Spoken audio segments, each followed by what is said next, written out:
Bonjour, bienvenue sur le podcast CIC et vous. Aujourd'hui, Olivier Dupetit, responsable ingénierie sociale au CIC Sud-Ouest, va nous parler de la transformation du PERCO en pérécole. Alors Olivier, faut-il transformer son PERCO en pérécole ?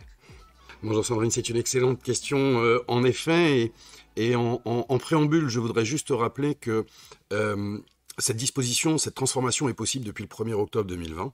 Date de lancement des plans d'épargne retraite, les PER, eux-mêmes issus de la loi Pacte. Ceci étant dit, répondre à ta question va m'amener à te faire une réponse de Normand. Peut-être que oui, peut-être que non. Ça va dépendre d'un certain nombre de situations. Et donc, qu'est-ce que je peux faire ou ne plus faire ? Alors, depuis le 1er octobre 2020, déjà, ce que l'on peut faire, c'est mettre en place ou transformer son PERCO en pérécole.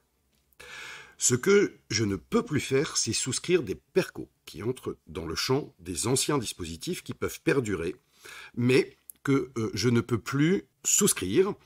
Et ce qui veut dire que pour des groupes d'entreprises qui étaient dans des plans d'épargne retraite collective de groupe, je ne peux plus faire adhérer la moindre société supplémentaire. Donc, quelles sont les conséquences si je ne migre pas ?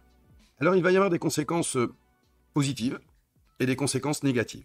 Rien n'est jamais tout blanc ou tout noir et tout aussi simple que cela. Un des avantages à ne pas migrer va permettre de maintenir la possibilité d'user, voire d'abuser des transferts interplans. Pas forcément très connu, c'est un principe qui consiste à faire un versement volontaire dans son P2E, son plan d'épargne entreprise, pour percevoir l'abondement de la société, puis faire un transfert des encours de son P2E vers son PERCO pour générer à nouveau de l'abondement dans ce dispositif. Dans les grandes lignes et sur la base des règles d'abondement aujourd'hui, sans rentrer dans le détail, je fais un effort d'épargne de 1 000 €. Derrière, je vais pouvoir récupérer 9 000 € d'abondement versé par mon employeur. Alors, à contrario, si l'entreprise est assujettie au forfait social, beaucoup d'entreprises ne le sont plus depuis les dispositions des lois Macron de 2015. Si donc ces entreprises sont assujetties au forfait social, ce forfait social pour toutes les sommes versées dans le PERCO était bénéficiaire d'un forfait réduit de 20 à 16%. Ces grilles ont été modifiées dans le cadre de la mise en place des pérécoles et sauf à transformer d'ici au 30 septembre 2022, le bénéfice de ce forfait social disparaîtra et il repassera à 20%. Autre élément qui peut impacter et qui est moins connu, c'est la fiscalité sur le PERCO, qui est assez favorable car tous les versements antérieurs à 2018 ont des plus-values qui sont constatées et affectées par les taux de prélèvements sociaux CSG-CRDS de chaque période à laquelle ils ont été constatés. C'est le mécanisme des taux historiques qui est fatalement, la CSG-CRDS n'ayant fait que grimper, plus favorable aux épargnants. Ce mécanisme qui a disparu pour tous les versements depuis le 1er janvier 2018 n'est donc fatalement pas repris dans le pérécole. Cependant, afin d'inciter à la transformation, cet avantage pourra continuer à s'appliquer sous réserve d'une transformation, et là c'est pas drôle, ça n'est pas la même date que le 30 septembre 2022, c'est avant le 31/12/2022.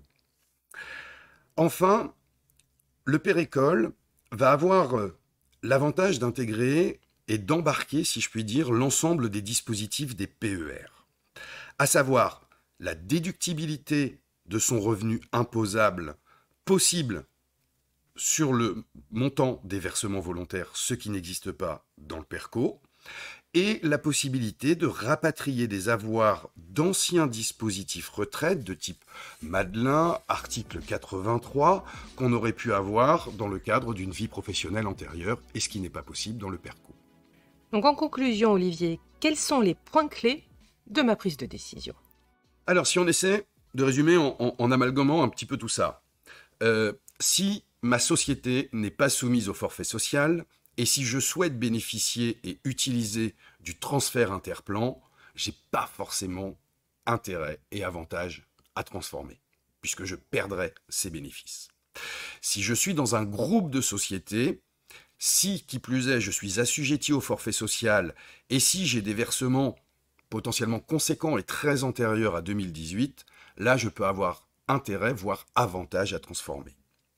Enfin, n'oublions pas non plus que si dans ma politique sociale de l'entreprise, je souhaite offrir à mes salariés et à moi-même le bénéfice de tout le champ des possibles de ces PER, ces plans d'épargne retraite, là encore, j'aurai avantage et intérêt à transformer. Merci Olivier, et merci à vous de nous avoir écoutés. Merci Sandrine de m'avoir invité, et surtout merci à nos auditeurs. À très bientôt pour un nouveau podcast CIC et vous.